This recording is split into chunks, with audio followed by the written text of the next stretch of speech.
Fibroids ఉంటే pregnancy వస్తుందా రాదా? ఈ క్వెషన్ అనేది చాలామందికి ఉంటుంది. దీని గురించి మనం ఈరోజు తెలుసుకుందాము.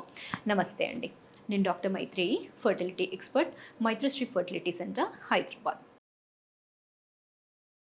సో ఫైబ్రాయిడ్స్ అనేవి ఏంటి అంటే గర్భసంచిలో ఏదైతే మజిల్ ఉంటుందో అదే కొంచెం వాపు అనేది వస్తుంది.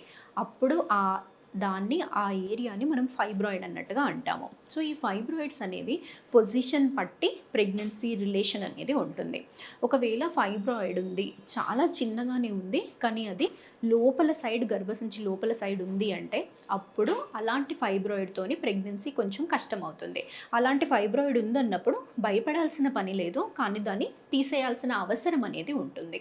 నెక్స్ట్, ఒకవేళ ఫైబ్రాయిడ్ పెద్దగా ఉంది బట్ అవుట్ సైడ్ ఉంది అంటే దాన్ని మనం టచ్ చేయాల్సిన పని లేదు. అలాంటప్పుడు ప్రెగ్నెన్సీ వచ్చినా దానికి ఏమీ ప్రాబ్లం అనేది ఉండదు. ఇంకొక టైప్ ఆఫ్ ఫైబ్రాయిడ్ ఇంట్రామ్యూరల్. ఇది సైజు పొజిషన్ పట్టి ఉంటుంది. సైజ్ అనేది 4 సెంటీమీటర్స్ కన్నా ఎక్కువ ఉన్నా, లేదు అంటే ఆ పొజిషన్ అనేది లోపల గర్భసంచి వైపు ఉండి ఒకవేళ గర్భసంచి లోపల లేయర్ ఎండోమెట్రియంని అది ప్రెస్ చేస్తుంది అంటే అటువంటి సిచ్యువేషన్లో దాన్ని తీసేయాల్సిన అవసరం అనేది ఉంటుంది. సో ఇలా ఇంట్రామ్యూరల్ ఫైబ్రాయిడ్, సబ్మ్యూకోసల్ ఫైబ్రాయిడ్ ఒక్కటే ప్రెగ్నెన్సీకి ఇంపార్టెంట్.